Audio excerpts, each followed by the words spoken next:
Thanks for tuning in. Do you feel like the parent or caregiver who can never get adequate answers to your questions?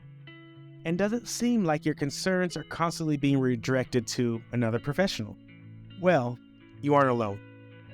On today's episode, I have a brave mother and her son who are here to share their journey with getting the adequate treatment they needed for the symptoms that he was experiencing. Their story and outcomes are very fascinating, so you're going to want to stay tuned. Welcome to the Autism Family Resource Podcast, where we provide guidance and insights for parenting neurodiverse children. From Pure Hearts Therapy, I'm your host, Brian Keene. Welcome to the show. On today's episode, we have two special guests. We have Debbie Kimberg, who is a mother of autistic children who writes blogs and does advocacy work. And we have her son, Sammy Kimberg, who is an 18-year-old high school student who loves singing, lifting weights, frisbee golf, and video games. How are you doing, guys? Good. Thanks. I'm the son. I'm feeling good. Thanks so much for having us. We're excited to be here. Awesome. And I'm excited to hear you guys' story. So we'll start with you, Debbie. Can you kind of give us a background of what you're sharing today and your story? Sure. So we actually found out that my sons have infections that we didn't realize that were causing their symptoms. And that's what I'd like to talk about today, to spread awareness, because I know we're not alone. And if I could just maybe go back and tell a little bit about our story. So for Sammy, he was not severely autistic as a child, as a young toddler, but there were signs, there were things that weren't quite right. But as he continued to progress through school, he had a number of behaviors that definitely qualified him as autistic. He was flapping his arms, he had a bunch of tics, he had just a little OCD at the time, like earlier, became more and more antisocial over time, and had a lot of learning issues, coordination issues. So school was always very hard for Sam, and he definitely had a lot of special support to help him with that. A lot of pull outs. He was always mainstream, but was pulled out a lot. But eventually, when he was in middle school, we stumbled on a doctor who tested him for something called Bartonella, which is an infection everybody should know about, that pretty much nobody's ever heard of, including doctors, as well as Lyme disease. And it's all part of that kind of set of infections, because Lyme is actually more than one infection. And what the doctor told us, she was an integrative doctor, and what she said was that a lot of kids with autism symptoms that are coming to her are testing positive. And we didn't know about this going in. We just went for an appointment, just to see what she had to say. But sure enough, Sammy was positive too. And then I tested, and my other children tested, and we were all positive. So I had very few symptoms, just some anxiety and migraines and kind of a ragey bad temper, and eventually developed an autoimmune disease. So I had Graves' disease, which I got when I was 32, but nothing that really impacted my life. I'd never been on medication, just super, Synthroid, which was nothing. And I had no idea I was infected. And so this was all a big, big surprise to us. And then it took, actually, it's very hard to treat. And it took many years to find the right doctors. We saw a number of doctors. We tried a lot of different things. But eventually, when Sammy was 15 and a half or so, we found our doctor, or the doctor at the time, our current doctor, found a treatment that came out of Stanford. It's a kind of antibiotic, and it changed course. So And then he's been on antibiotics for a couple of years, but it's unbelievable how much difference antibiotics make in getting the infection down out of his brain. So pretty remarkable story. We feel super lucky, and that's why we want to come share what happened in case somebody else is interested, feels this is their family, and they want to get screened. Awesome. Thanks for sharing that, Debbie. And I don't like taking medicines, but I have to. Okay, thanks for sharing that, Sammy. So he was about, when you guys first started going to the doctor and you learned about Lyme, how old was Sammy and in what year was this? So this is 2015, and Sammy was 10, almost 11. Okay, so it took about 5 years or so to find a treatment. Yes, and 10 doctors. And then what did that process look like in the meantime during those 5 years? Yeah, so it's interesting because we would give him antibiotics. In fact, I remember the first antibiotic we gave him, and I didn't know. I was born and raised in St. Louis. I'd never met anybody with Lyme disease before. Like, I didn't know what it was, or that it was hard to treat, or anything about it. But you think, okay, well, we're going to get some antibiotics. Everything's going to be so much better. And he took his first antibiotic, which was augmentin. And Sammy's pretty sweet, mild kind of personality. And he started having fights with kids verbally, becoming more aggressive, and was standing on tables at school to the point they were telling me to bring him home. So he had a complete kind of change of personality. And so we found that a bunch, and so we had to stop that right away, obviously, but we found a bunch of the antibiotics actually made him worse. And that was part of the problem. Some things made him a little better. And that's why we kind of felt, number one, why would any antibiotics make him have all those behavior issues? Because that's not normal. And then some things we would try, we'd see he'd get a little better, but not enough worth making enough of a difference. So we kept going because just deep in my heart, I felt like we were on the right track. We just didn't have the right treatment yet. And so that kind of went on trying different things with different doctors for all those years until, we had the big breakthrough with this medication I was getting. Okay, awesome. And then I have the definition of Lyme disease for anyone who's not familiar. But if we go online, it's a tick-borne illness caused by the bacteria Bartonella, and I can't even say the last part. Borrelia. But in your own words, how would you define Lyme disease for people who aren't familiar with this? Sure. So people hear Lyme disease and they think, okay, well, maybe it's one infection, it's one thing, but it's not. It's a very complicated. And one of the reasons so complicated is that you've got ticks, and there could be other kinds of biting insects that feed on blood, that go from animal to animal, person to person, and they're cesspools for germs. And so Lyme technically is what you said. It's the bacteria called Borrelia, and there's 300 different strains. They call it, but it's basically variants. You kind of like COVID. We've gotten used to the idea of having different variants, but there's 300 different strains that they've been able to find. But people who have this disease, 50% have 3 or more total infections that need to be treated. And 33% have 3 or more infections that need to be treated. And so that's where all the complexity comes, is that you've got so many infections.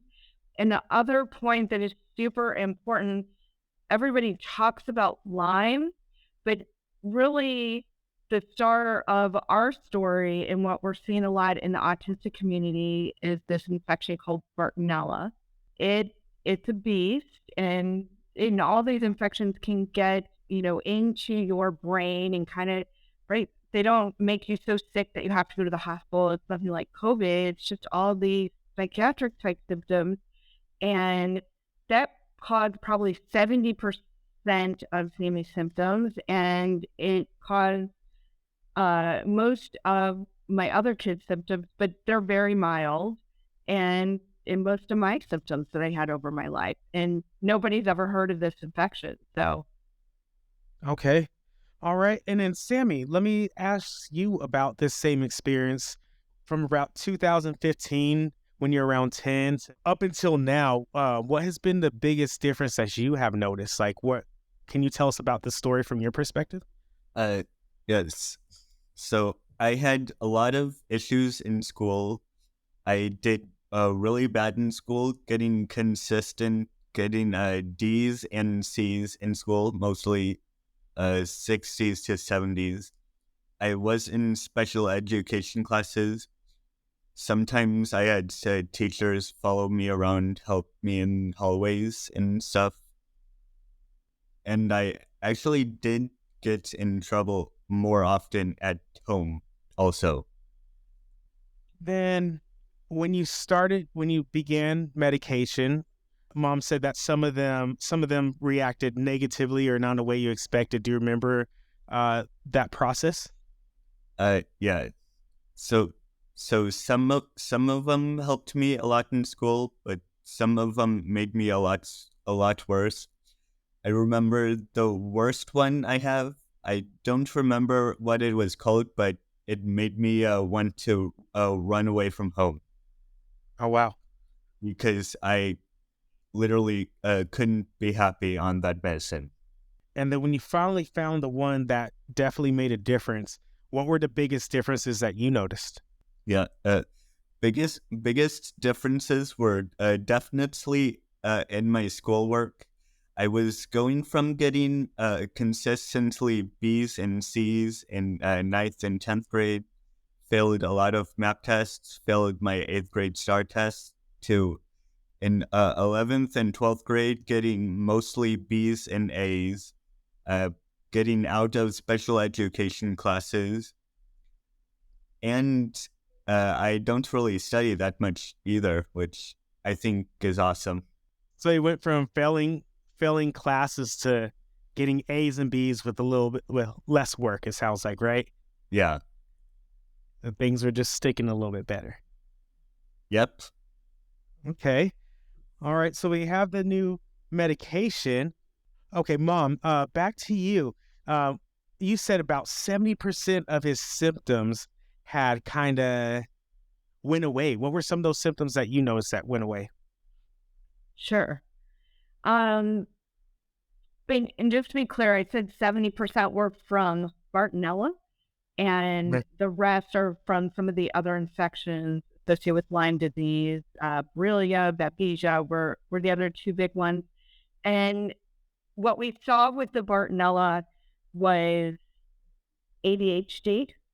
So the hyperactivity, the inability to like learn, pay attention, that all completely resolved. And that's why he was able to get out of special education. And hopefully Samuel will get to tell a little bit more about studying for his ACT and being accepted to college, because we're super excited about that and had no plans for that 2 years ago. We were in the opposite direction about looking at disability and long-term care. Um, but so ADHD, learning, tics, so the on-flapping went away. He had a facial grimace that went away, stuttering, stammering, uh, just kind of strange behaviors. What else? He also had dilated eyes that went away. I think another big thing to point out is the picky eating went away. Because you hear about that a lot with the kids, and a lot of people are hypothesizing that it's the textures and what have you. I think my take is more food aversion, kind of like you're pregnant and you look at stuff and it's like, yeah, that doesn't look good, more than the textures themselves. And when after 8 months, 8 weeks, 2 months into treatment, all of a sudden he was eating everything. Wow. And not only was he eating everything, he was eating a ton. So he was really thin before. He was 105 pounds. And within 6 months, he put on 30 pounds. And you can see it on my Instagram page. I have some before and after pictures. But it was pretty impressive during this period to see him gain so much weight and look like, a real thriving teenager. A few years ago, I was 5'4", I think, and 105. And now I'm 5'7" and 130 pounds. Wow, that's a big difference. Sammy, tell me about that process where you just started eating everything. Do you remember it just happening all at once, or was it gradual, or did food just start tasting different? So, tell me what that felt like for you. Yeah, so foods didn't taste unappetizing. It actually looked unappetizing to me. Yeah. So you say it is a visual thing in a way. So the foods were looking really unappetizing, and after kind of the treatment, you're like, I can eat this now. It just felt more comfortable. Was that what you're kind of saying? Yeah. Okay, awesome. That's cool. And then was that just something that just gradually happened over time, or was it just something that you just noticed kind of right away? Nope. Really just something I noticed right away. So it used to be like I had a bowl, for example, I had a bowl of pasta in front of me, and I say, oh, there's a weird green thing in it. I'm not going to eat that. But then after I say, oh, it's just an onion. I'm going to eat that. Gotcha. Okay. Thanks for sharing that. I appreciate that. And that is just an example. Oh, yeah. I do appreciate that. Now, and going forward. And fruits and vegetables too, right? Like all of a sudden, I mean, he literally was eating everything and anything, which was amazing. I know that's a problem for a lot of parents. And I just want to mention a couple other things. Like Sammy talked about running away. Like it wasn't just the medication. Like when he hit his teen years, he became angry, like isolated in his room, and not forcefully angry, but just in a bad mood all the time. And when we started this medicine, very quickly, all of those behaviors went away. He was happy. He was social. He was coming out of his room. He wasn't like hiding, playing electronics. And so I don't know about you, Sammy, but I thought that was pretty awesome to kind of have you back with the family and talking, and just seem to be having a much better time. Yeah, it's fun. It's nice. And then I got a question, or a follow-up to that. So you said a lot of people don't know about Bartonella and even Lyme disease. What do you think should be the parents' or family's first steps if they are curious, like, oh, maybe this is affecting me or my family? Sure. What kind of advice would you give those families? Yeah, this is such an important discussion because I work with a lot of families who have read my blog, so we'll make sure you guys can get access to those.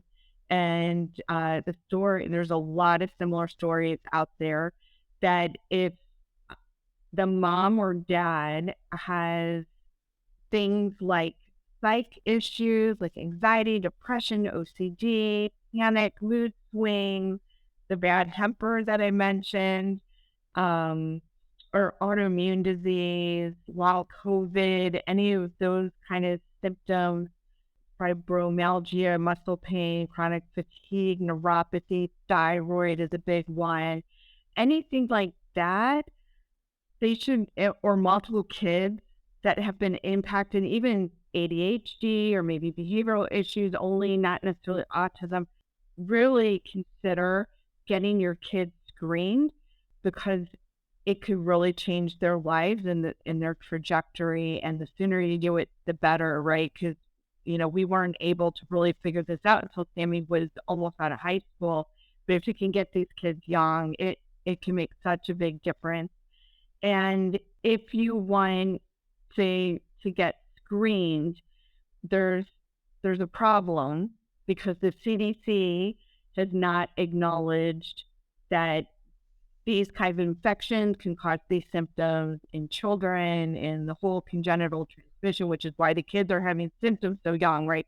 They're basically being born with these infections.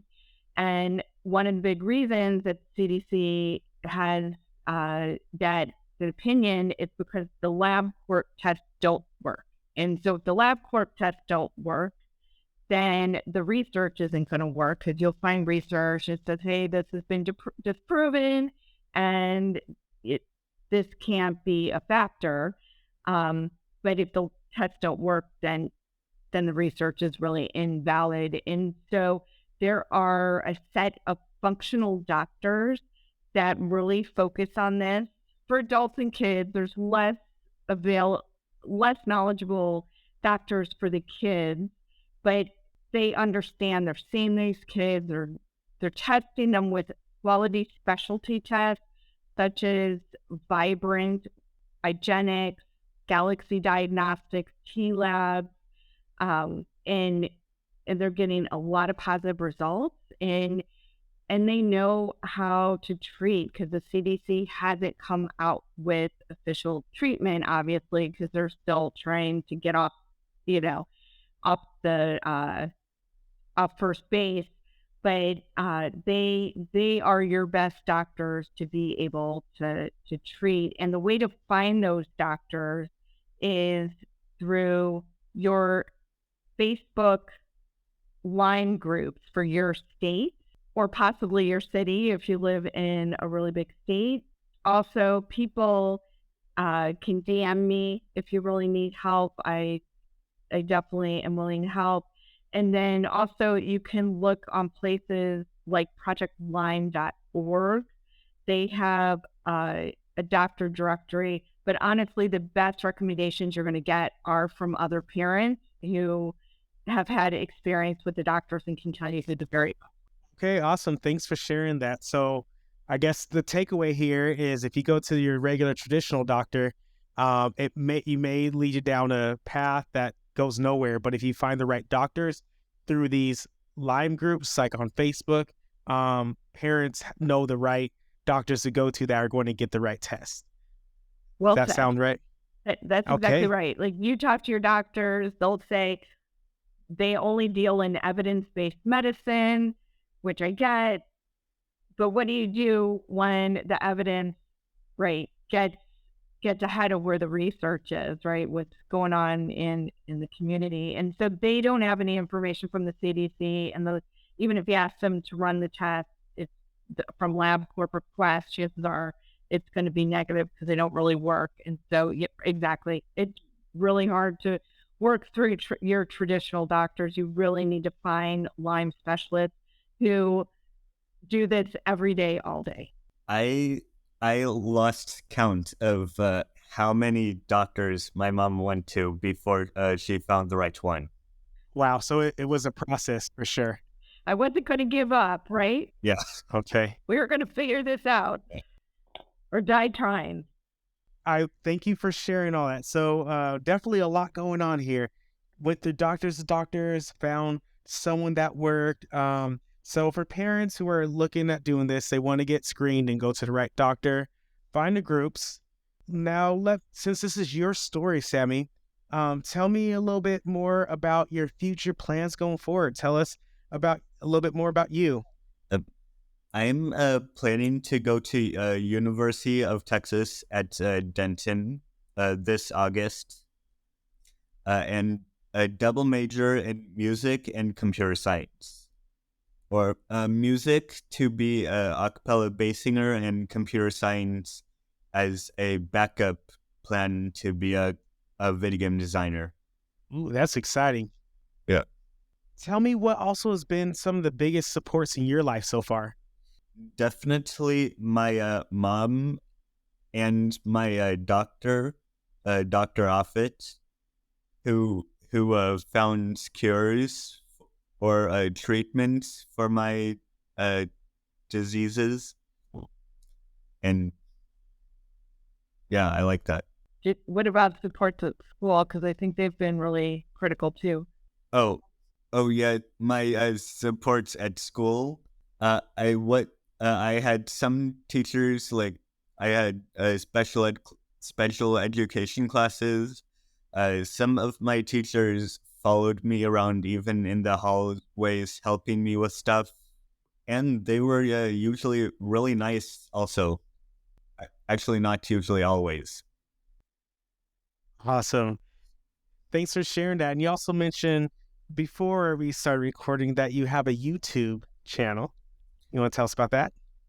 Yep. My YouTube channel is called YT Bob, and I used to upload, but I stopped uploading videos because I had a lot of stuff to do.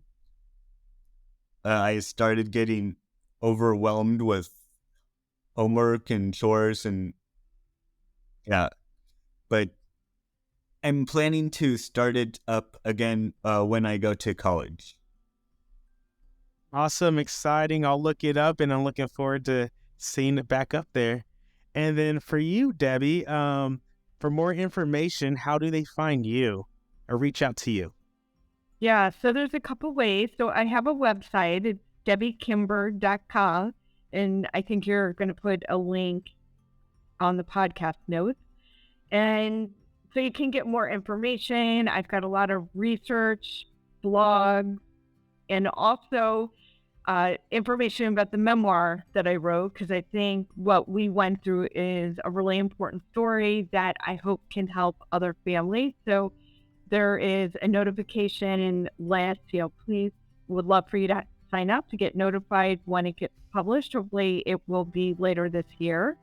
And I also have an Instagram and a TikTok channel that you can follow. It's called @HijackedBrains. @HijackedBrains. Oh, and for the last question about my YouTube channel, I forgot to say it was a gaming channel. It's a gaming channel. Got it. Yeah. Okay. Thanks for sharing that. And if you guys have any last message for families or a takeaway, do you want to go ahead and share that? Yeah, sure. Just that I know we talked about a lot in a short period of time. I hope that you really think about it and think about whether this could be your family. I fully expect one day that every child is going to need to get screened, because we need to figure out who else has these set of infections. And so if this sounds familiar to you at all, and please read my blog, that we'll give you links to that too. If it sounds familiar, please consider getting screening, because it could really change your child's life. Okay, thank you both of you guys for your time and being on the show. It was a pleasure, and I think some people may definitely benefit from this. And if anything, get a screen, right? If you don't screen, you never know. So thanks for being on the show. Yep, thanks for having me. Thanks so much for having us. I can say I've learned so much from families just by listening to their stories.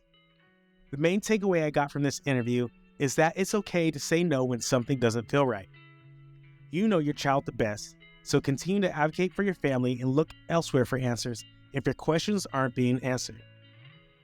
Debbie could have just accepted that everything she and her family was experiencing was normal, but she was persistent and kept investigating. After the show, Debbie shared that their case report has been submitted and is currently being peer-reviewed and published soon. She also wanted to clarify that the treatment that Sammy got didn't cure his autism per se, but it cured the symptoms related to Bartonella and Lyme disease that could have been assumed to be as a result of Sammy's autism diagnosis. So if you feel like you aren't getting answers to your questions regarding your family's health and well-being, don't be afraid to reach out and find advocacy groups that align with your values. Thank you again, Debbie and Sammy, for sharing your story, and I wish Sammy success next year in college and the rest of his endeavors. The resources shared in this show are created to empower your family to thrive. I believe community leads to growth and learning. So let's connect. Follow me on the Peer Hearts Therapy social media pages where you can contact me directly for questions. The links to this show and my contact information are in the show notes. Just scroll down in your podcast player or simply visit peerheartstherapy.com for more resources. Thanks for listening to the Autism Family Resource Podcast. Subscribe now for more resources to empower your family to thrive and live their best lives. See you next time.